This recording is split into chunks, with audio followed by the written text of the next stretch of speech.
Welcome back, happiness builders, on this second episode of the series on attracting people. In the first episode, we talked about what it even means to attract someone.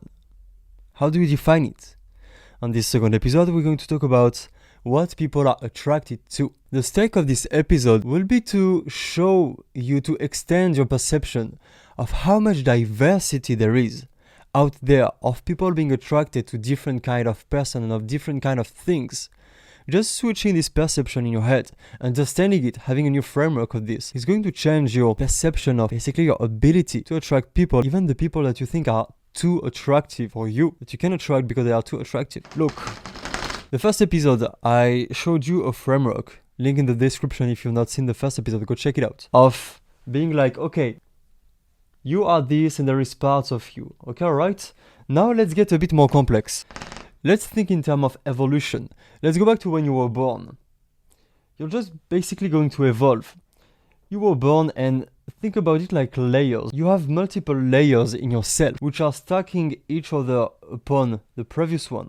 When you were born, you basically come to the world with only, let's say, perception of the sensory motor world, what's happening in your senses. Then upon that, there is new layers of yourself which get built. You kind of awaken to new dimensions of reality. Let's not be too complicated about this layer, so let's just take the main one. Let's say basically there is the sensory world, the physical world. Then let's say there is like the emotions. And then building upon that, let's say there is the mind, your thought, the ability to think. And then there is sub-parts. In all of those parts of yourself, there is multiple layers. In thinking, there is multiple levels of thinking. In emotions, this is the same. There is multiple levels. For the physical part, the purely physical, the same, multiple levels. And so actually, if we want to represent everything, we'll have something like this as a representation of you, with multiple layers, multiple circles, stacked one upon the other, like that. And here there will be the most evolved part of yourself, and here the most primitive part of yourself. And each level is allowing you to experience more and more complex and rich dimensions of reality of the world. Now look, let's say that basically from the beginning, what you're attracted to is, let's call that harmonized complexity.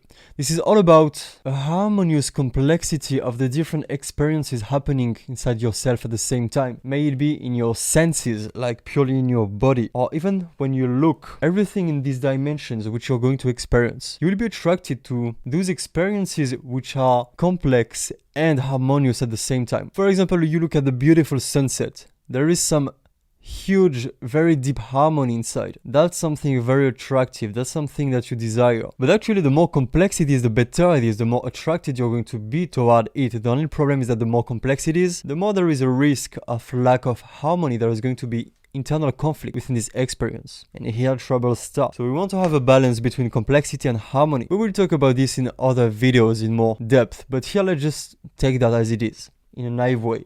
So you're attracted to this complex harmony of different experiences, and with each levels of yourself, you're going to discover in a certain order different kind of experiences, some which are going to be more complex and harmonized than others. So you're going to be more attracted to these experiences than to other experiences. And so let's say that at each level, you're building your preferences. Like at this level, you have preferences for certain kind of visual experience, certain kind of kinesthetic experience, some kinds of auditory experiences. And then you get to the next levels. Let's say your emotions. Look, it's really true that some emotions that you really hate, other people love them.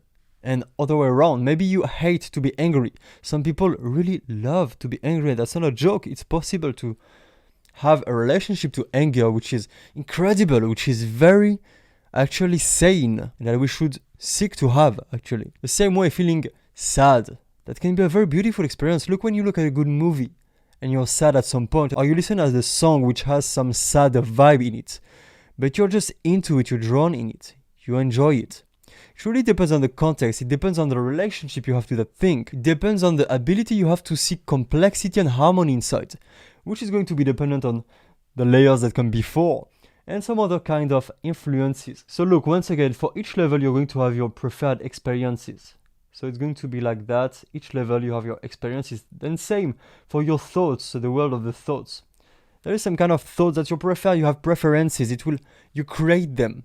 Kind of arbitrary. It's a bit random, but you build them with time. And then you have all the different kind of basically people with their different kind of beliefs, preferences, what they think is good experience and what is bad experience, what is worth living for, what is not worth living for. And then you also have your surrounding, your environment, your culture, your social groups, your friends, your family, everything that comes around you at each level. It's like, let's say, the surroundings like that up. There is other people evolving around you, which are going to influence each of your levels. It's going to give you share the perspective about what is good, what is not good, what you should be attracted to, what you should not. So your influence from the bottom to the top, and also from the side, from your environment. Now you have all of those different kind of preferences, and so it will basically relate to parts of the world. This is parts and dimensions of reality of the world that you are attracted toward, each being on different layers of yourself, of what you're capable to grasp as dimensions of reality. And so you will be seeking for those experiences. And now comes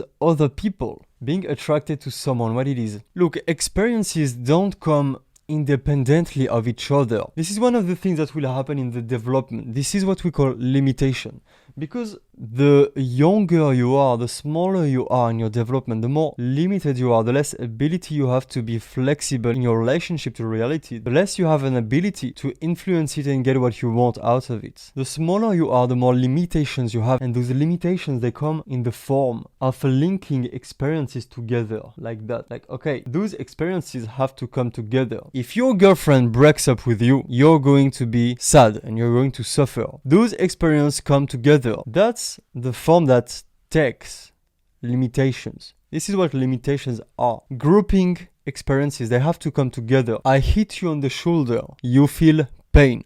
That's a limitation. They have to come together. Causality, the cause and the consequences. Groups of causal links, linking, chunking together experiences. And so this is going to limitate you because look, if you're attracted, let's say, to here there is an experience, and here there is another experience. Okay, for example, okay, let's go back to breakup. You want to break up with someone, with your partner. Okay, alright, you're attracted to this experience of the breakup, but you're also attracted to the opposite of the feeling you're going to feel. Let's take it this way. You're repulsed by what you're going to feel by doing that, what is going to create inside yourself. This is where conflicts starts because of those limitations, because you want an experience which is linked to an experience that you don't want. And so you're fucked because they are linked together because of the limitations you have. So now that's going to get complicated because you're going to see that every experiences you have are going to be a trade-off. And the more we grow as human beings, the more we grow even in the higher stage, which are actually, believe it or not, which are called spiritual states, the more we can free ourselves of all those limitations, our conditioning. But at the beginning, we're not. And so we have to make trade-off, compromise. A very good example in relationship will be, okay, this is a notion of archetypes. We're going to talk about that. But as an introduction, look, there is the archetype of, let's say, the fuckboy versus the nice guy. The nice guy is going to be super nice, but he's not going to be that much attractive. The fuckboy is going to be very attractive, but it's not going to be nice at all. Okay, one comes with the other. There is a kind of linkage, limitation that come together.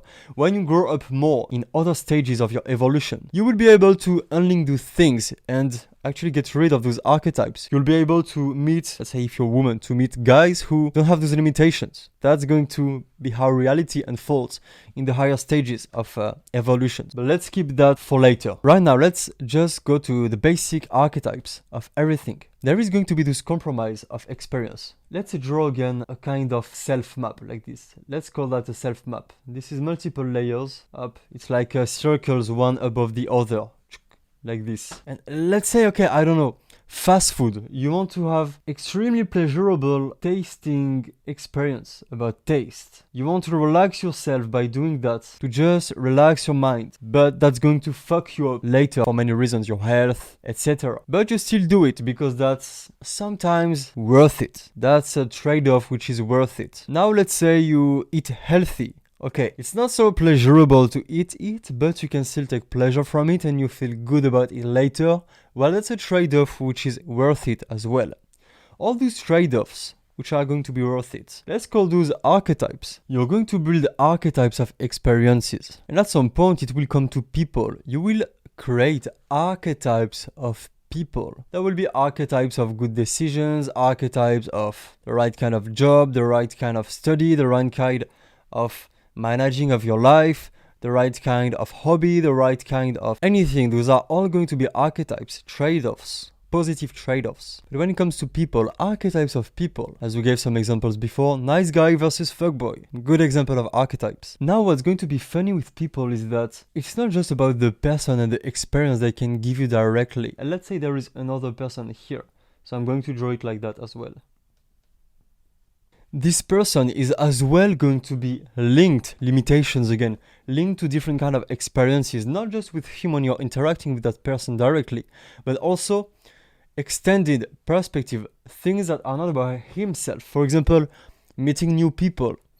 You would naturally tend to be more attracted to people who can themselves attract people that you are attracted to as well, because through them, by what we call transitivity, you will get also those other people. Okay, for example, rich people. They are going to be in different kinds of attractive situations, attractive to you. So it's going to make these people more attractive in a way, because not maybe him is going to be more attractive, but as the global archetype of the person, that's going to be part of the trade-off, of the calculus which is being made in the brain, in your psychology, about this person, and are you going to be attracted to that person. Okay, now if you had to create categories, let's just create main categories that are going to link those different archetypes together, just as they happen to come up in the society and in everybody. Because the thing is that archetypes, they get mixed between people, in the culture, in the society, in the families, in the groups of friends, in the interaction between people. The archetypes that you create are going to converge with the archetype that other people create. That's society phenomenon. That's the social part of human beings. We all are co-influencing each other to create like a social matrix that is going to co-create a reality, to co-create those archetypes of experiences. So let's just say that will be like the physical appearances, which is going to be very attractive in itself, but also it's going to tell things about the person. You're kind of going to match those archetypes. It could also be called interpretations. You're going to be like, okay, this kind of person with this kind of face and this kind of style and this and that is going to tend to have those other kind of qualities about them. For example, let's say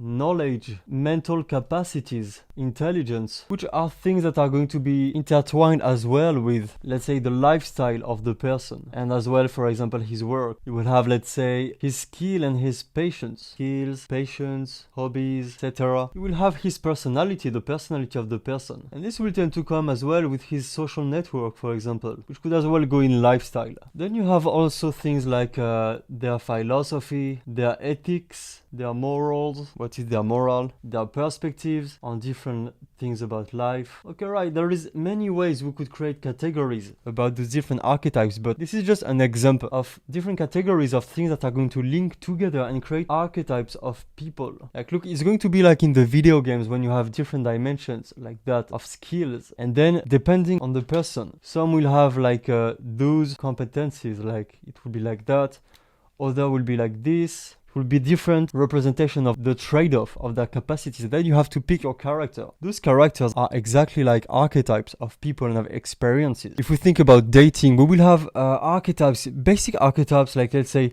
the fuckboy, the nice guy, the nerd, the intellectual, the asshole, the businessman, the artist, the singer, the adventurer, the famous guy, whatever. And for the girl, there will be the hot girl, the good girl, the slut, the library girl, the shy girl, the virgin girl, the confident woman, the submissive woman. There will be different kind of archetypes that we kind of put people inside different kind of boxes. Here we talked about relationship between man and woman, but you can extend that to any kind of relationship, friendship, business, anything. Doesn't matter. So you just tend to create those archetypes in your head, and once again they will tend to co-attract each other. Look, there is different levels of societies. Like, for example, there is the little tribes somewhere in some island in the world which still exist.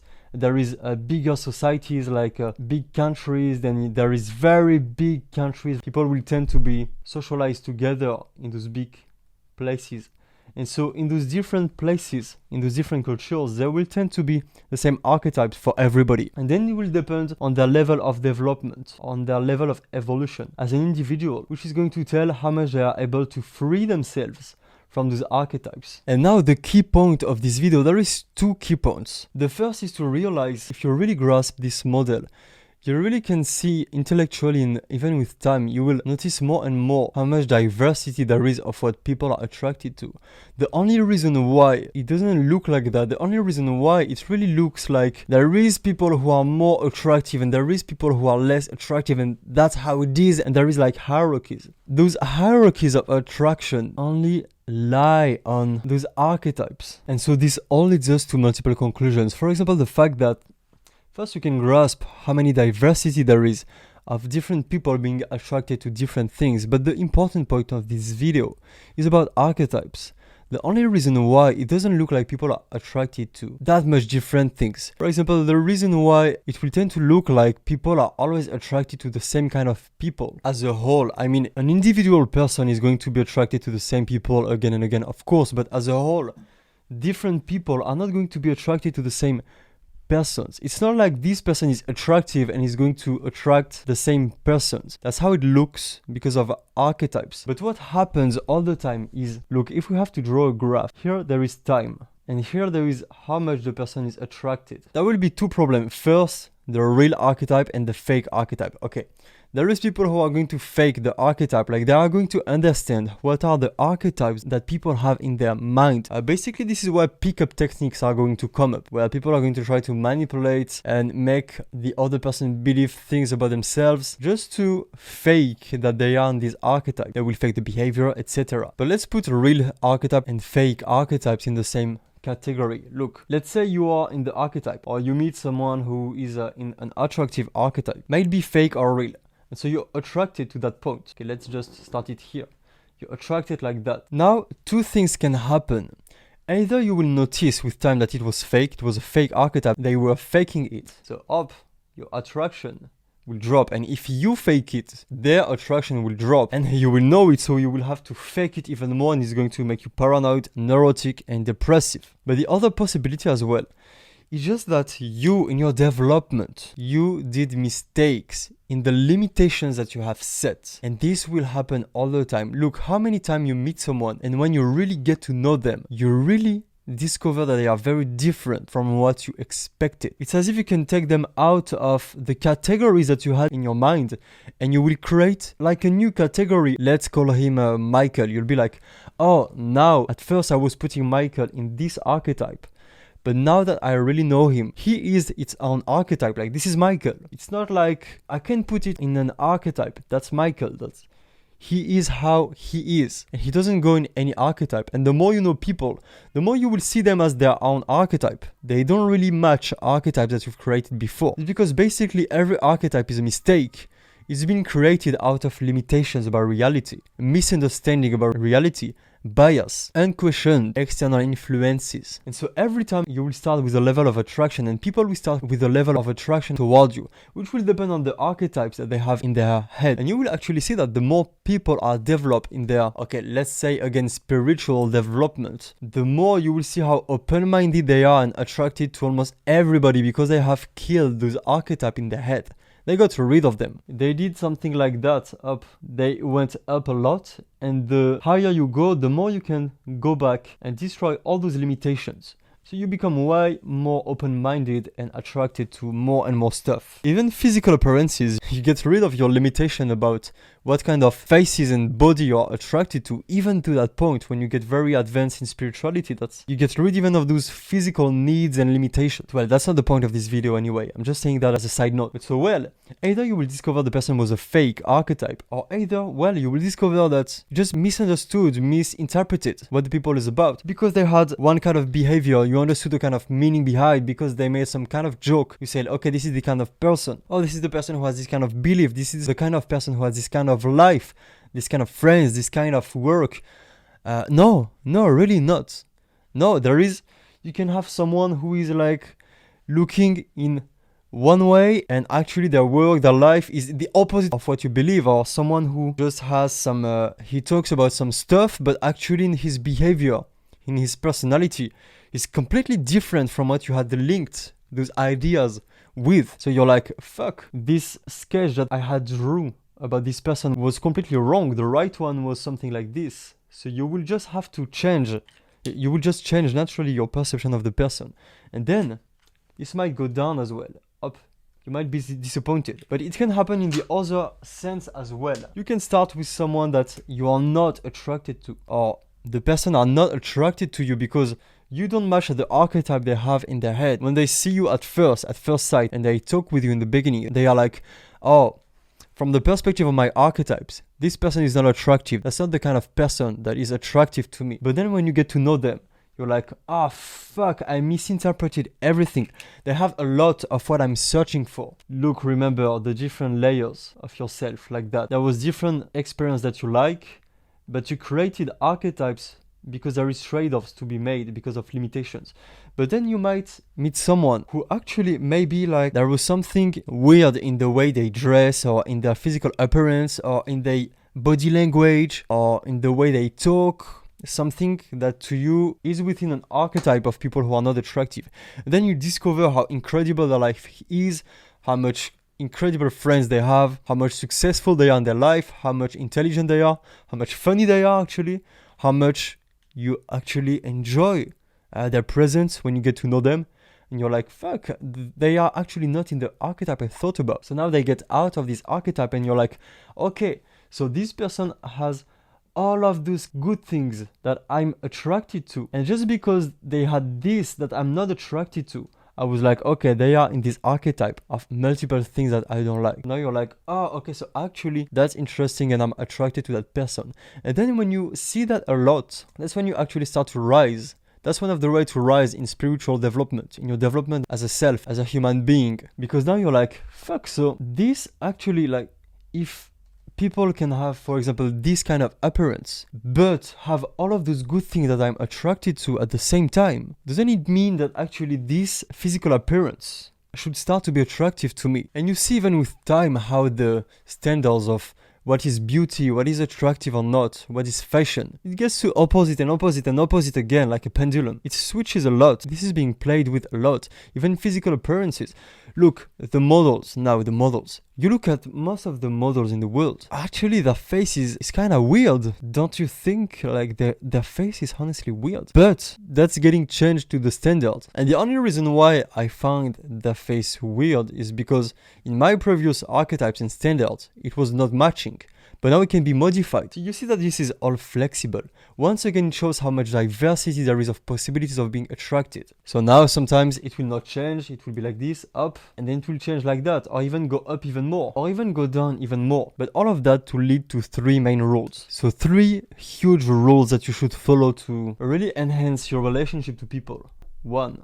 Okay, I'm not going to write it, fuck it. First, if someone happens to be attracted to you, don't question it. If someone that you think is too attractive for you, this person is too attractive to be attracted to you, but it seems like they are attracted, don't question it. Don't fucking question it. Maybe you just got lucky. Maybe this is just diversity. This is the diversity of attraction. Don't create self-fulfilling prophecy. Look, one of the main reasons why archetypes are so stable is because of self-fulfilling prophecy. Because you believe that someone is in a way, you will react to them in accordance to this belief you have. And then archetypes get created because there is some sweet spot at some places of like a balance between, like there is some combinations of parameters that when you believe things are this way, then because this is such a sweet spot, it's as if it's a black hole in the universe. Because this is such a sweet spot of combination, the moment you think it's this way, even if it's not this way, it's going to be this way. It's like an abstract pattern, an abstract combination, which is super, like it has a lot of gravitation. And so if you believe something is this way, it's going to become this way because the person is going to react to the way you react to them. And this combination is so well made that all the kind of combinations possible between the reaction they have to your reaction and then the reaction you have to the reaction they have to your reaction, all the sequences, it's always going to fall back like a cat on the same combination. It's going to fall back on, okay, so they are in this way, they are in this archetype. It's going to self-maintain. If someone that is more attractive to you, you believe they are more attractive to you, they are attracted to you, it looks like that. Don't question it. That can happen, that's possible. Stop creating those archetypes.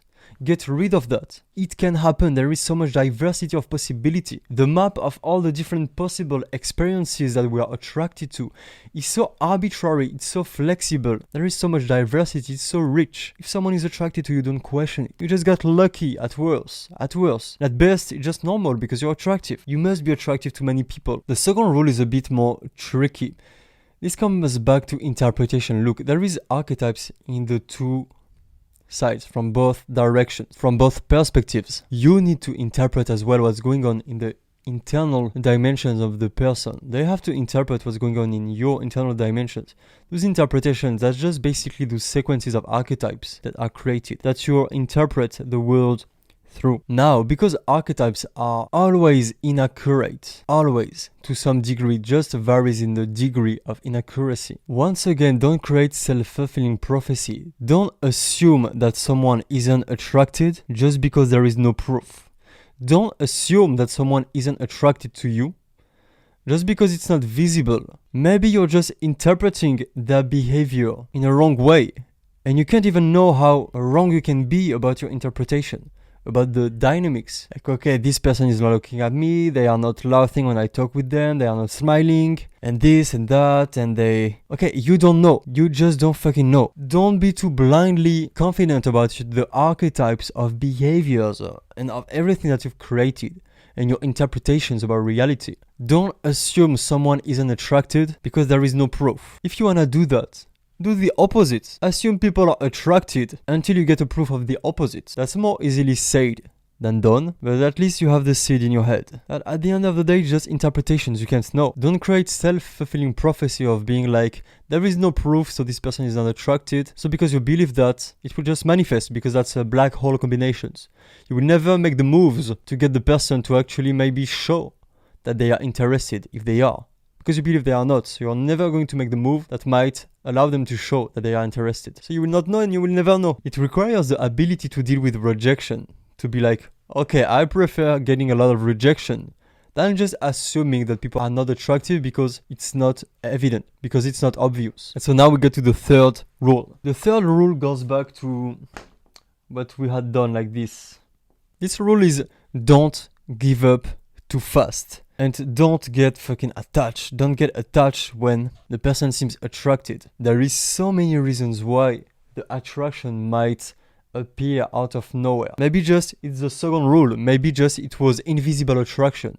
But maybe just, as we saw, the person had wrong archetypes in their head, and actually, if they knew the truth about you, they would be attracted. They are actually attracted to you, they just don't know. This is like dormant attraction, asleep attraction. It's not awakened attraction. They misinterpret you, but they are actually attracted to you behind the screens of archetypes that they have created. And by exposing yourself to them, they will discover it, and then the attraction will come, will spark. And remember the first episode of this series, attraction is way more complex than just attraction or not. This works for the example of, for example, getting from sex relationship to couple relationship. It works for if you're a man and you want to go home with a woman, she's not open to the idea. By exposing yourself enough, like staying with her in the party, for example, her archetypes about you are going to crash down. And she's going to be like, oh, actually I misinterpreted what it's about. Maybe she didn't, but maybe she did. And so boom, the attraction toward this experience is going to blossom. So don't give up too fast, and as well, don't get attached to the attraction that you see. First, sometimes it's just a state they are in. Sometimes we will talk about that in other videos, but sometimes this is like ephemeral attraction. It will go away. And even more than that, sometimes they just misinterpreted stuff about you, and even you misinterpreted stuff about them. And so you will just both get disinterested, or maybe you will stay interested, but they will get disinterested. Or maybe just the experience is just going to get flat for many random reasons. Everything can happen. It can go up, it can go down. Don't get attached, and don't give up too fast as well. It works in both senses. So that's it for this video. Next episode the next week. Subscribe to make sure to see it. And for now, I'm just going to say see you in the next video.